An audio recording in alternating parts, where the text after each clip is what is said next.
Hi guys, KO here. Welcome to Turmeric and Tequila, where we are working to inspire positive, radical social evolution. Today it is just you and I, and we are going to be breaking down the difference between varsity and JV. People ask me all the time why I say it, so I'm going to break it down for you. It's all about self-awareness, accountability, and evolution. Alongside that, we are going to dig into Judith Johnson, a contributing editor for the Huffpost. She wrote an incredible article about internal monologue and the importance of our thoughts. So we're going to bring some science to the game and really unpack varsity, JV, and the importance of our internal monologue. Be sure to like and subscribe wherever you listen to your podcasts, and check us out on our YouTube channel where you can check out all the videos. Welcome to Turmeric and Tequila with your host, Kristen Olson. Questioning a better way, one gracefully disruptive conversation at a time. Hi guys, KO here. Welcome to Turmeric and Tequila. I am excited. We are going to be doing a solo podcast today. We're live on YouTube. I have no idea how this is going to go. We are going to be talking about varsity versus JV. I get asked a lot about why I always say that, what it means, and really it's about a mentality. So I'm going to unpack some neurological science and the importance of our own thoughts. So we're going to go live. I'm going to be reading a bunch to you. I found an article in the HuffPost. It was amazing. And I was taking out pieces and I just figured I'm going to read the whole thing. So hopefully the person that wrote this, the author, I'm going to talk about her. She's amazing. She doesn't get mad about that. If she does, we'll take it down. I don't even know. We'll see how this is going to go, but I think it's great information and we're going to break down varsity and JV. So if you're watching this live, thank you. Welcome to the jungle. New studio in the mix. I hope you're enjoying it. But let's jump right in. I am Kristen Olson. If you don't know, longtime branding professional, longtime athlete, and have worked in the marketing branding space in health and wellness for over 25 years, doing all kinds of things. So on my own personal athletic journey, I've really dug into the health and wellness and the importance of all aspects, the whole human approach, personally and professionally. So today we're going to dig into varsity versus JV. What does that mean? It's something, I don't even know where it came from. Do you have those friends where sometimes they just start saying things and somehow it sticks? I think I'm one of those friends. There wasn't like deep conscious thought about how this started. It just sort of stuck. Maybe it was from just being varsity and JV in high school. But the long and short is when something's really impressive or it's like top of the line, or you've done something really good, I usually label that as varsity. And like, dang, that was a varsity play, or I made varsity. That was a varsity pizza. You could tell how much care and love and admiration they put into making it. You just notice. And then on the flip side, JV is that step where you're working to get up to the varsity level. So the JV to me is like when you just make a mistake or you're not quite there yet. There's some evolution needs to happen. You're just not on the varsity level. And it's not really meant to be mean or disrespectful. It's just to call it what it is, let it be, and know that it's a constant reminder to level up.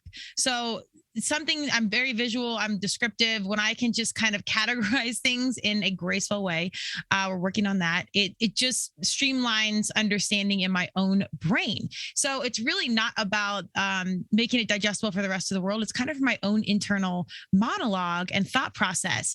And if you've done anything around health and wellness, you know how important your internal monologue is. So that's what we're really going to unpack today. But varsity versus JV, if you just need like a quick description, to me, it's just a constant reminder to level up. And it's basically around three things: self-awareness, accountability, and evolution. So that's varsity and JV to me. And it's not a permanent status. I think that's the other beautiful thing in my mind, is that I'm never varsity level all the time. And I've had a plethora of JV moments, like major ones, like probably should devote that to like beginner, freshman, or whatever the lower levels are in life. But you can then take those JV moments and turn them into varsity moments if you can mine the gold, understand what we need to learn in that lesson, and then level up and get back on that varsity level. So if you're having JV moments, don't fret. This happens to all of us. Just get back to that varsity level. Don't take a varsity or JV labeling from myself or someone else or your own self so bad. Just know that, okay, let's pause. We're in JV zone right now. What can we, level up here and get back to varsity? So I think it's a really good point of accountability. But when I was kind of unpacking, the importance, the science behind our internal thoughts and whatnot, there's all this great stuff. And I encourage you to Google it, which you can find a lot of crap on Google. But this article I found in the Huffpost by contributor Judith Johnson, who is an author, mentor, a speaker who helps others to raise their consciousness so they can thrive from the inside out. I loved it. And this is actually a few years old, but I'm straight up just going to read the article. It's not that long. I don't know if you think that's boring or if Judith's going to be mad, but like I said, we're just going to do this, see what happens. But I think it really sums up why our internal monologue is so deeply, deeply important. And not because it's like, woo, don't feel good, which you know, I'm here for all those things. It's more about the science and like how we're actually building neural pathways with negative and positive thoughts. So this is real stuff. You don't have to believe in witchcraft and all that like I do. This is straight up science. So here we go.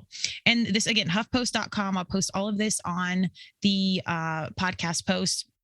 So you can find all this. I'll tag Judith. Judith, don't be mad. I hope this is a nod because I think you did a fabulous job here. But the title of the article is, Do You Know How Powerful Your Thoughts Are? Within the privacy of our own consciousness, in the theater of our own mind, we create our own sense of reality, which we inhabit as our role in the great drama of life. It is a complex structure, like a skeletal system for our consciousness. And again, this is by Judith Johnson. She's a contributor for the HuffPost, and the article begins. In the theater of one's mind is a multidimensional consciousness in which our thoughts point our attention in a particular direction. Neuroscientists have discovered that repetitive thoughts form neutral pathways as neurons that fire together, get wired together. So essentially, when they fire together, you're building a pathway. Thus, the more particular thought or belief is that activated and reinforced, the stronger these neutral pathways become, and the more automatically they become our go-to pattern of perceiving. Ever feel like you were in a rut or maybe a little insane for doing the same thing again and again and expecting different results? Maybe there is something to be said for being all in your mind, or at least something to some significant degree. The power of the human thought is also worth considering in terms of the ongoing influence that society and family beliefs have in molding our point of view as individuals, for better or for worse. Here's some good news about this. Neuroscientists use the term neuroplasticity to refer to the fact that our brains have the ability to change our synaptic wiring, which is reflected in our point of view. Thus, we have the opportunity to intentionally change our thinking by forming new neutral pathways that in turn will change our experiences. Indeed, we have the opportunity to be powerful creators of our own consciousness, or to be passive heirs to the autopilot programming of our own history and external authorities. When we are operating unconsciously on autopilot, we are selectively perceiving our experiences by interpreting them in a way that is in alignment with our existing beliefs, fears, hopes, and dreams. Quite literally, it's almost impossible for a different point of view to get through to us when we are on autopilot. Our expressions and behaviors are quite literally self-fulfilling prophecies of our mindset. Over time, when we are running on autopilot, new experiences simply serve to validate our existing path, our existing way of being in the world, our autopilot responses to future experiences. Thus, when we are not consciously encountering our lives, our experiences simply validate and reinforce our existing beliefs and fail to inform us of new possibilities. When our perceptions of ourselves, others, and the world we live in are based on little or no conscious awareness and intention to create greater health and well-being, our lives are defined by the autopilot recycling of our attitudes, judgments, illusions, delusions, memory, and memory patterns, thoughts, feelings, fears, hopes, and dreams. We exist in a veiled state, unable to see what is right in front of us. Autopilot is not all bad. For an example, when we establish healthy habits like eating right, exercising, getting enough sleep, and having a healthy sense of self, we can put them on autopilot and not think about them until we have the need to change them.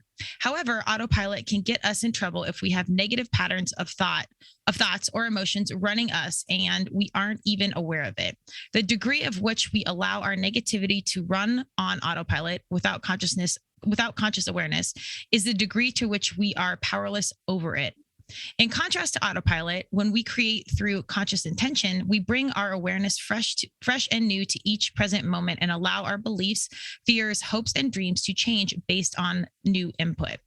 The updating process allows new and different thoughts and feelings to emerge, which in turn can result in new behaviors, ways of being, and experiencing our lives.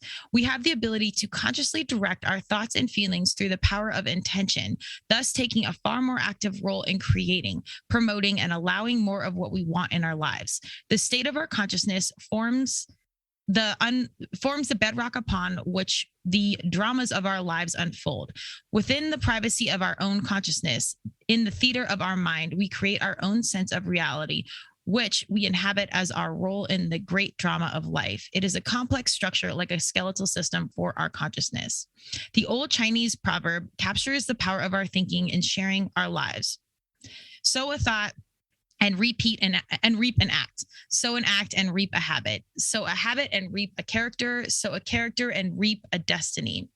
This is true for all of us as individuals as well as for groups and societies at large. Thoughts persisted in, become taken for granted and are often misidentified as the truth because of their familiarity. They become the building blocks and assumptions that serve as the foundation for a point of view that, unchallenged, will invisibly run on autopilot and shape our future thinking. To step into the process of creating our lives through conscious intention, unencumbered by all of this, is to simply be free and authentic with a sense of personal accountability and responsibility for our own creations. When our consciousness is present in the moment, we live in our authenticity, encountering and integrating our new experiences, open to change and alterations as appropriate. These become a fluid There becomes a fluidity and aliveness to our experiences rather than a rote repetition of the past. Even our deepest, most treasured beliefs no longer define who we are. We let go of our story. We let go of our story as we awaken the magnificence of living more consciously in each moment. However, the price of admission is to let go of the need to be right in a fixed point of view and move fluidly through life, open to change and evolving one's point of view.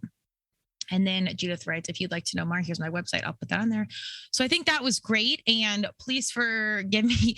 You might consider that some JV reading. True story. One of my big fears growing up was reading in front of a class. So even that reading in front of you guys wasn't really easy. So we're improving status there. So I appreciate any space and grace. I just wanted this to be raw and authentic and live. So we're not going to edit it, but I really encourage you to check out this article. It's pretty amazing how Judith says in a concise fashion with enough science to know that what you think and your story that you're consistently telling yourself, pain, happiness, what have you, is just that. It's just story. So we really have to work to be conscious and in the moment. And this is a really, really hard thing. I've done a lot of training around this and it's still a challenge for me on the daily. And this is kind of where that Varsity and JV comes in to disrupt my thinking pattern, negative or positive. I think it's good to acknowledge some things. And then, when you need to disrupt certain thought patterns and label it JV and maneuver to get back to that Varsity zone. I think it's a really powerful, simple tool to reorganize your own perception, your own thoughts, and disrupt gracefully within your own mindset what's going on if it's negative, and get back to that positive, authentic, aware, and in the moment thinking. We all have story, we all have past, and it's so hard not to cling to what we think is right and our truths. And at the end of the day, most of it is probably inaccurately remembered anyways. We have to learn to let it go and be in the here and now. I'm in this with you. It is not easy, but I hope this is helpful. Really check out this article and check out what Judith has going on. There's a plethora of coaches and teachers out there that really get into the power of your thoughts and how your thoughts do become reality. It's not just a woo and a cute quote hanging on a wall. It's true and it's science. So dig into it if this interests of you, and really work to keep your thoughts positive and be in the present. And be graceful with yourself, because it is hard. We have to consciously do it and continuously do it. So keep it Varsity. And if you have a JV moment, get back on the Varsity bike, start pedaling, and head towards that right direction. I have faith in you. And that's what I have for you today. A quick one, a short one. Check out Judith. Let me know your intentions for your life, what's going on. I'd love for this to be as interactive as possible. I know we've got it live right here, but when I put this out on the podcast, it won't be live. But feel free to send me a DM, send me an email. I love to hear any feedback on the cast conversation, what's going on. I will work on my reading on the mic and we will get there. But I was excited to even face that fear today and perhaps disrupt some of my own internal monologue about reading in front of a group. So we're out here. Have a varsity ass day and go cheer someone with some fine tequila. Varsity tequila is also a thing. Have an amazing day and we'll see you soon. Cheers.